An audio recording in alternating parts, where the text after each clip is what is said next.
Bullets tore through the cockpit, but he refused to fall. The first round shattered the windshield.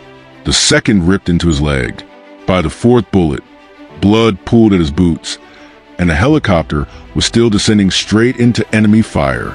It was just after midnight when two American MH-47 Chinooks sliced through the Venezuelan sky.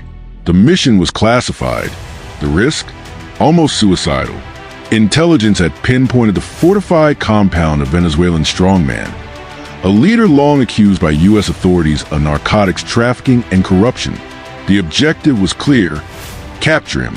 But nothing about that night would be simple. As the helicopters crossed into hostile airspace, radar systems lit up, ground forces scrambled, and then the sky exploded in gunfire. Inside the lead aircraft sat Chief Warrant Officer 5 Eric Slover, a veteran pilot with decades of experience. He had flown combat missions before. He had trained for chaos. But nothing prepares you for sound of metal tearing apart inches from your face. Tracer rounds streaked toward the cockpit like fiery comets. One punched through the fuselage. Another tore into Slover's hip. Then two more rounds ripped into his leg. For bullets, in seconds, pain surged through him. His vision blurred. Blood soaked his flight suit. Most pilots would have pulled up, aborted, saved themselves. He didn't. Instead, Slover steadied the controls with hands slick from sweat and blood. He lowered the aircraft into the hottest kill zone of the compound, deliberately positioning the Chinook so the door gunners had the perfect angle to suppress enemy fire. Below, American special operators fast-roped into chaos. Machine guns roared. Explosions lit the courtyard. Guards scrambled in confusion. And somehow, impossibly, the helicopter never faltered. Slover held it steady long enough for every operator to hit the ground safely. Hours later, the target was secured, was captured alive. Not a single American service member was killed in the operation. Months passed before the public learned what truly happened that night. Then came the moment no one expected. During the nationally televised State of the Union address, under the glare of cameras, and before millions of Americans, President broke from tradition.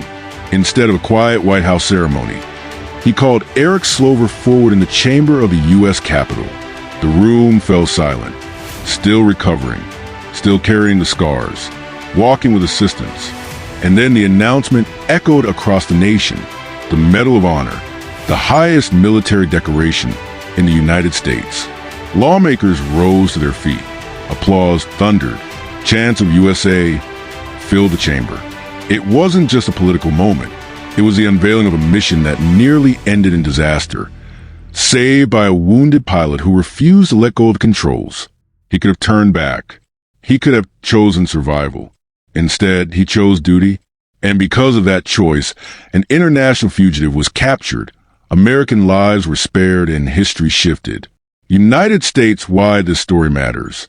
In a world flooded with headlines, scandals, and political noise, stories like this remind us what courage actually looks like. Not a speech, not a tweet, but a man bleeding in the cockpit, choosing to finish the mission anyway. If you believe stories of American bravery deserve to be told, if you want more real, gripping accounts of high-stakes operations and true crime on a global scale, backhand index pointing right, like this story. Share it and follow for more powerful true crime and real-world justice stories that matter to Americans. Because the next story might be even more unbelievable than this one.